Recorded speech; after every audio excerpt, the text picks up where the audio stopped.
Hello and welcome to a new edition of Bengal Magazine. My name is Jeff Ventura, sitting in for Tom Kohler this week. On today's show, we're going to talk softball with head coach Marie Curran and senior pitcher Sam Tilkins. In our second segment, we'll talk women's lacrosse with head coach Kelsey Schwan and freshman midfielder Cassie Saint-Vil. In our final segment, we'll go to the track and field with assistant coach Markus Allen and sophomore sprinter Shuntone Pricher. When we come back after a short break, we'll talk softball with head coach Marie Curran.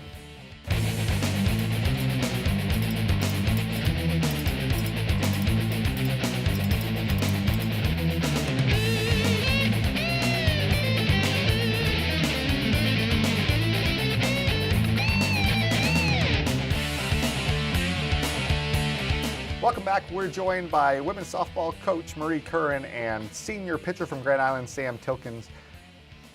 Difficult season logistically so far, with the weather as it's been through the winter and then into the spring. But off to a 12-8 start through all that, and more importantly, 6-2 in conference. Talk about the play of the team so far. I think the team has done a really good job focusing when we can play, which is also focusing outside of that too.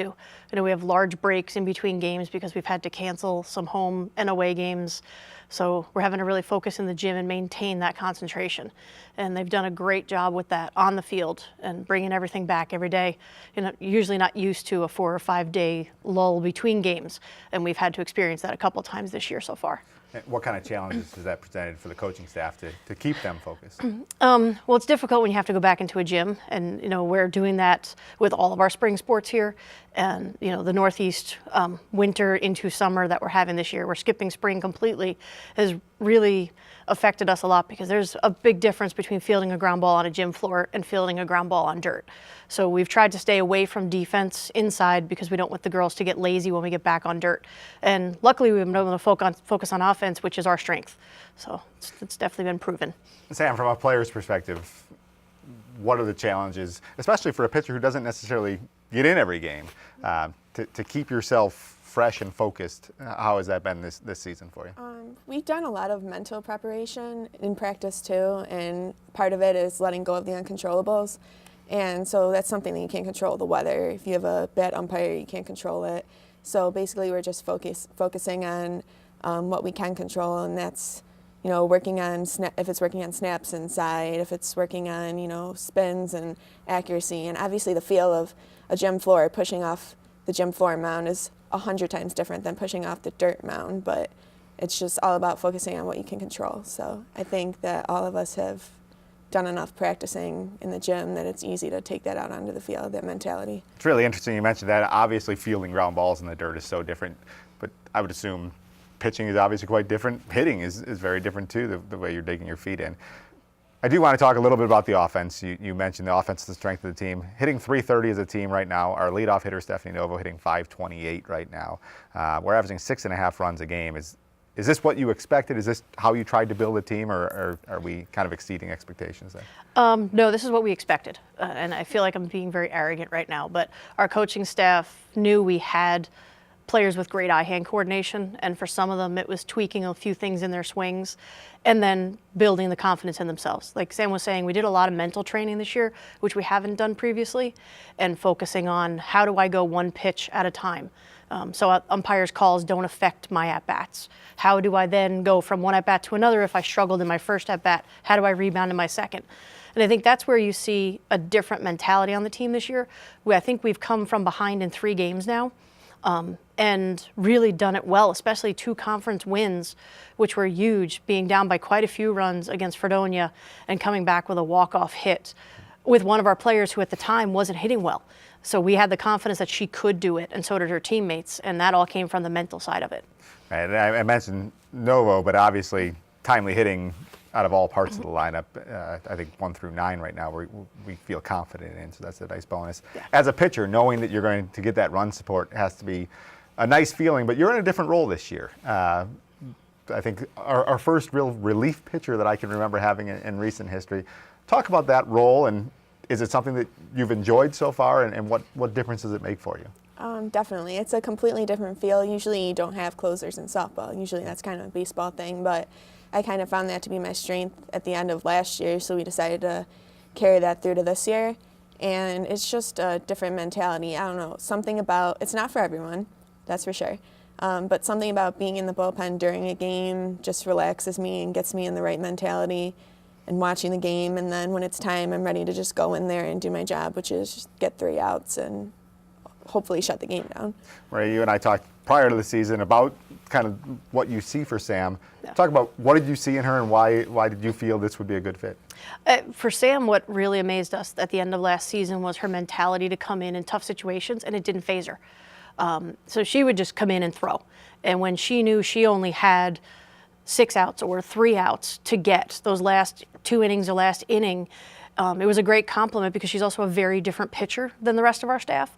Sam comes in and throws hard, throws up high, has a really nice changeup to keep people off balance, but she doesn't have a lot of what we refer to as east-west movement. So she's not throwing screwballs and curveballs. Not giving away too much on a scouting report, sorry. But, Sam comes in and she just throws hard. And it's really nice because we have finesse pitchers. Maddie's strength is her movement and her off-speed pitches. And our 2 young pitchers, Allison Novak and Jordan Surratt, same thing, they're movement pitchers. So our hardest thrower finishes the game. So people get comfortable, they find a rhythm, they slow down their bat speed, whatever, to hit our other pitchers. And then we come back with Sam, who throws 4 to 5 miles an hour faster. And you mentioned Maddie Conies, who's kind of our workhorse as a starting pitcher, but it's kind of changed her approach too, knowing that there's a closer in the bullpen. If you can talk about that a little bit. Oh, I think what it really helps, Sam, not only personality helps all of them, but what they're allowed to do is know I can go out and throw hard for 5 innings, and I have somebody I rely on to do the rest of the job. So there's no more we need to throw complete games. I mean, last year there was times when Maddie felt like she had to throw 14 innings. And now it's throw 5, go get them, leave it all on the field, and you don't have to keep anything in reserve. And we thought middle of the game last year, Maddie would give up more runs in innings 3 and 4 because she would start to realize, wow, I still have 5 innings to pitch, versus just go because we have a bullpen, and especially Sam, because I know all 3 pitchers rely on her a lot and know that she's going to come in and get the job done. So it's a relief when she comes in. And it's been a success so far, 6-2 in league play. Kind of a strange scenario with 2 weeks until conference championships. We're not halfway through the season yet. So we've got obviously some back-ended makeup play to get in. I do want to talk about an event that you have planned for this Friday. Cortland coming to town for a 3 and 5 doubleheader, but a strikeout cancer game in conjunction with the NFCA. Just talk about that event a little for fans. Our National Fast Pitch Coaches Association sponsors the Strikeout Cancer event that all Division 1, 2, 3, NAIA, junior college, high school, all levels try to have an event of their own. The SUNY conference has taken it one step further, and we're doing it as a group. So all of us have our home strikeout cancer game, which is this Friday against Cortland for us. But then the SUNY also has now embraced that our entire conference tournament is also a strikeout cancer event. And then all the money will be donated on behalf of the SUNY Conference. Good luck this weekend, and good luck as we head into SUNY play. And hopefully we'll talk to you one more time about a SUNY championship. Thank you and good luck. When we come back, we'll talk women's lacrosse with head coach Kelsey Schwan.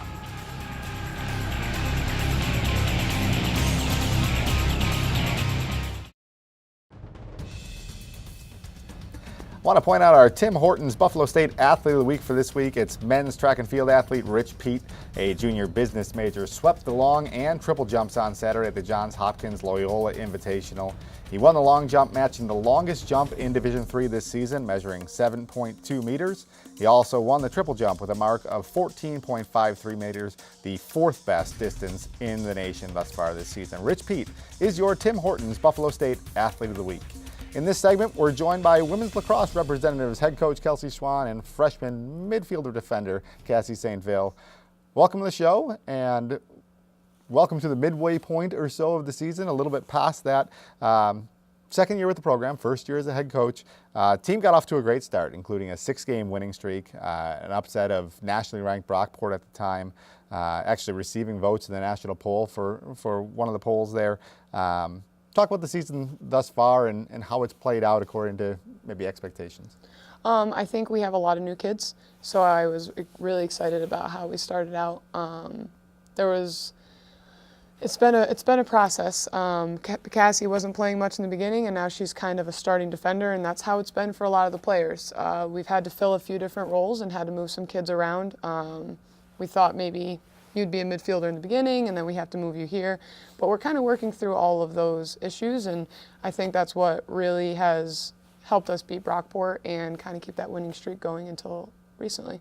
You talk about the growing process with the team. One of the kind of the strengths of your schedule was a trip early in the year to Birmingham Southern and Oglethorpe down in Atlanta with a young team, or at least a lot of new faces. What does a trip like that do for the team? That was great. As everyone knows, the Northeast weather has been pretty terrible. So we were inside for almost the entire preseason.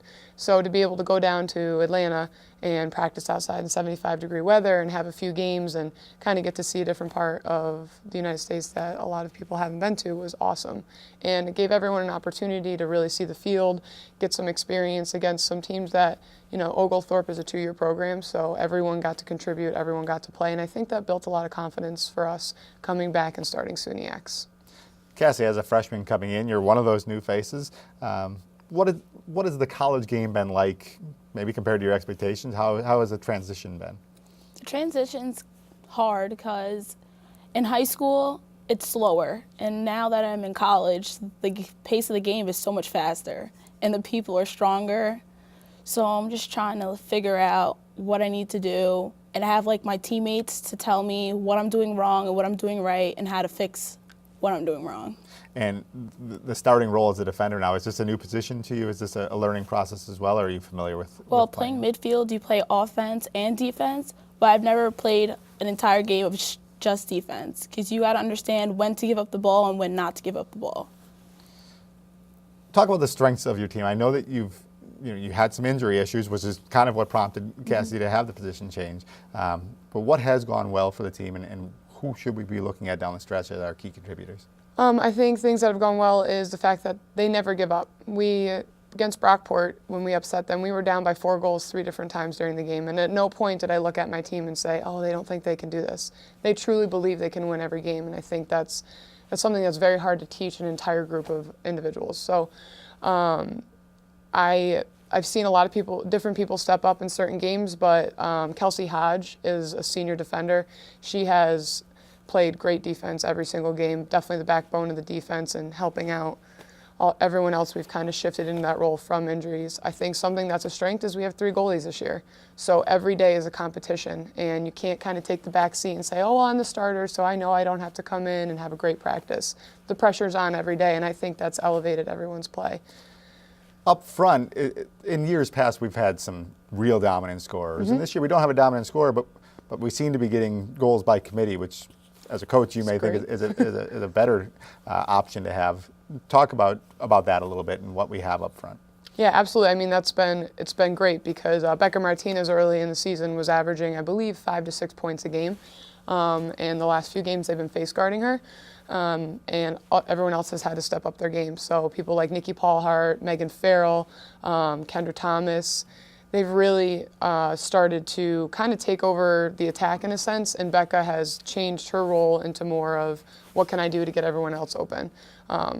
She's also, we're trying to still have her score those goals. She had 2 against Cortland. She's had 1 or 2 here and there. But I think it's great that even though on paper our best attacker was shut down because they're completely taking her out of the game, I have 4 or 5 other kids who will step up. Lexi Walensky's had a few big games for us, Sarah LaRusso. So I feel confident with the 7 people I have on attack that on any given day, any of them can be my leading scorer. And beyond your attackers, Cassie has 4 goals this season as a freshman. Your first goal came against Houghton in a 2-goal game. Just talk about what that meant to break through and score your first collegiate goal. Scoring your first goal just takes a bunch of pressure off of you because it's done with, and now you just expect yourself to be able to score that goal now. And then you've done it twice more since. Now with the new role, do you get the opportunity playing defense to join the attack ever, or is it with the new role are you now banished from the offensive end of the field?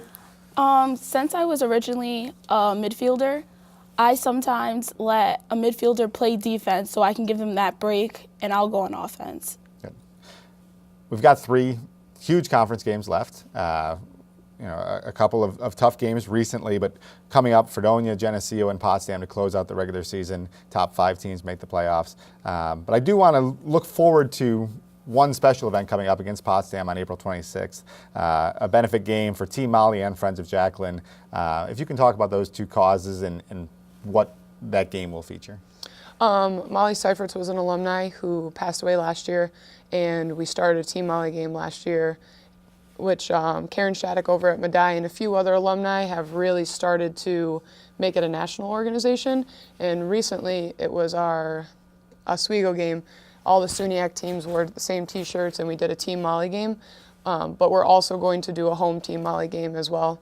And we were contacted by Friends of Jacqueline, and they are an organization that deals with children who have pediatric brain tumors, and we made a shirt. We're going to do the warm-up, and we're doing a fundraiser afterwards and ongoing online right now to donate money to the Friends of Jacqueline organization. The person who reached out actually got to meet Molly in California a few years ago, so it's kind of interesting how it's all a small world, but it's also our alumni event, so we'll have all the alumni there, and just another way to remember Molly and kind of reach out to a different organization as well. A great event again, April 26th, home game against Potsdam, 1 p.m. at Coyer Field. Fans come out to support the cause. If you can't come out, contact Kelsey via buffalostateathletics.com and find out how you can join in and support. Before we close, we talk about the student side of a student athlete and a freshman from Middletown, New York, biology major. What are you thinking academically? I'm very undecided. Like, I originally was a bio major, and right now I'm undecided because I don't know exactly what I want to do, but I know I want to help people, but I'm not sure in what way I want to do that yet. The beauty of a liberal arts education at Buffalo State, over 135 academic programs for our students to choose from, so you've got some time to figure it out. Ladies, best of luck with the final 3 SUNYAC regular season games, and then hopefully in the SUNYAC playoffs as well. When we come back, we're going to talk track and field with assistant coach Markus Allen and sophomore sprinter Shuntone Pricher.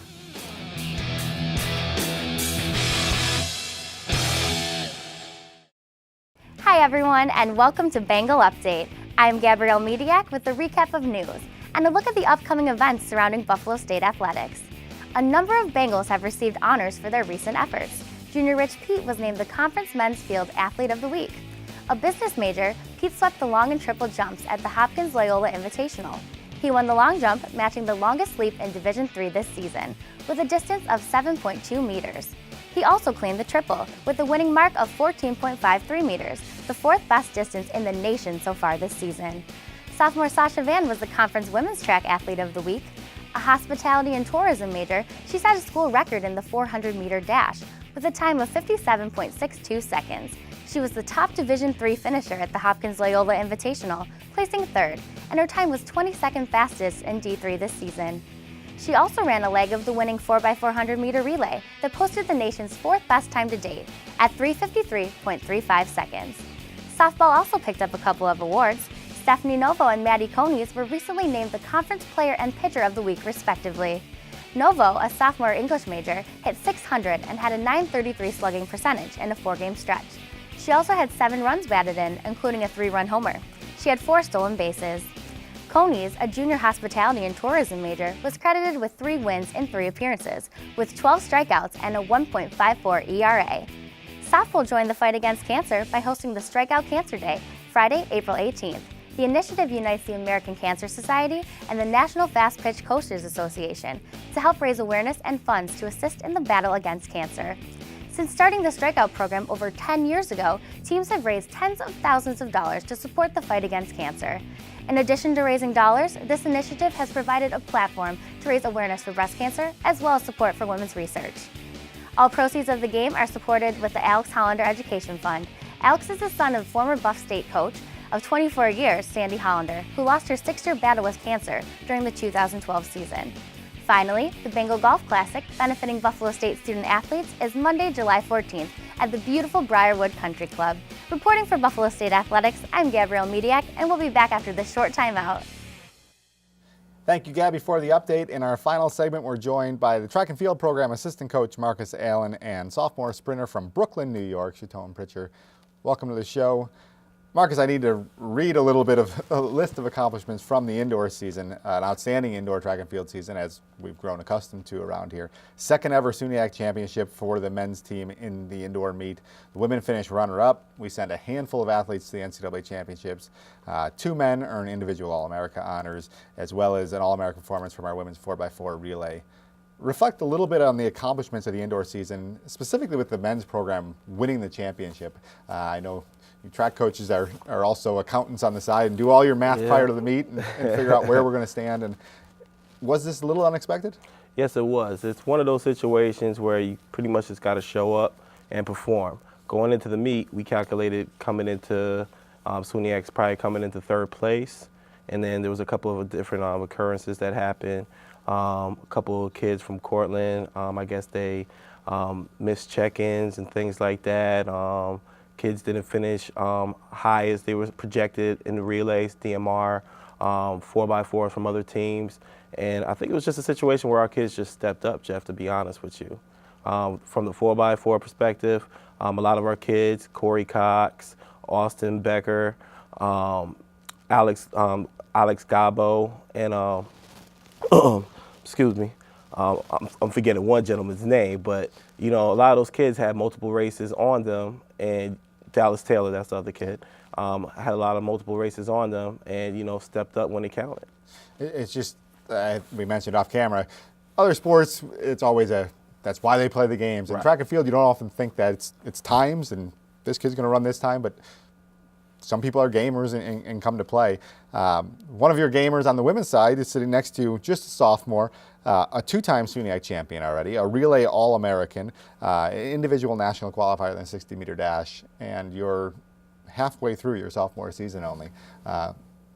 Talk about your achievements so far and what you think your goals are in the future. Well, so far it felt great to hold down a legacy and win the 60-meter dash at SUNY, following behind Sasha Henry. And some of my goals are to be a national qualifier again in the 100 and the 200, and to be followed by my teammates in the 4x1 this outdoor season. A great start for you for the outdoor season, just running your first outdoor meet last weekend at Johns Hopkins Loyola meet against good competition from D3, D2, and D1 at that meet. A pair of runner-up finishes in the 100 and 200, both times landing on national performance lists. How do you feel about your health and your progression to this point in the season right now? It felt great. I feel great as a runner so far to start the season off. I feel like I'm getting stronger each day, just putting trust into my coaches and following everything that they tell me to do to stay healthy so I can continue on and do great as the season progresses. Shuntone, talk about kind of your goals as you get through the season. Is it you just follow what coaches say, or do you know what you need to do to prepare? Do you have some input into which races you run and which meets you compete in? Well, I do listen to the things that they tell me because I need to pay attention and follow the things that they say. But personally, I think that taking what they give me, I use that and go on the track and try to perform well. As I said before, my number one goal is to make it to nationals for the 1 and the 2. And I just hope that do happen, and I do everything I'm supposed to do and go out there and compete. Off the track, you're a student athlete as well, a criminal justice major. What are your career goals, and what are you trying to do with your studies here at Buffalo State? Well, I do want to further my education and go on to grad school. Not sure where I want to go as of yet. I wish to be an attorney in the future. If not, follow behind my older sister in law enforcement. Markus, one of the strengths of our program, of our athletic program, has been track and field and the outstanding accomplishments on the track. But we have significant accomplishments on the student side as well. And another name you mentioned, Sasha Van, an outstanding student. Talk about kind of what emphasis you place in the program on the academic side, because it's an area that we don't talk about as much with track and field, but there's a number of success stories there as well. Yeah, it's very big from the standpoint. Also, I have to, say to, for Shuntone Pricher too, awesome student. Was a girl that came in, academic-wise, she was an average student, but she's excelled since she's gotten to Buffalo State College, and is very, very, how would you say, very passionate about her schoolwork and her academics. The same thing with a lot of our other kids. We perform different study halls. We give out progress reports. make sure that kids have every opportunity to succeed at Buffalo State College, especially, having one of the best academic support systems in the state of New York that really helps our kids out a lot. An outstanding support system, and the coaching staff being together for so long has really got this figured out. Guys, best of luck the rest of the season this weekend at Baldwin-Wallace, and then into championship season as we hope to collect a significant amount of hardware. That'll do it for this edition of Bengal Magazine. Thank you as always to our great staff down here in Instructional Resources. We'll be back for our final show in 2 weeks. We'll see you then.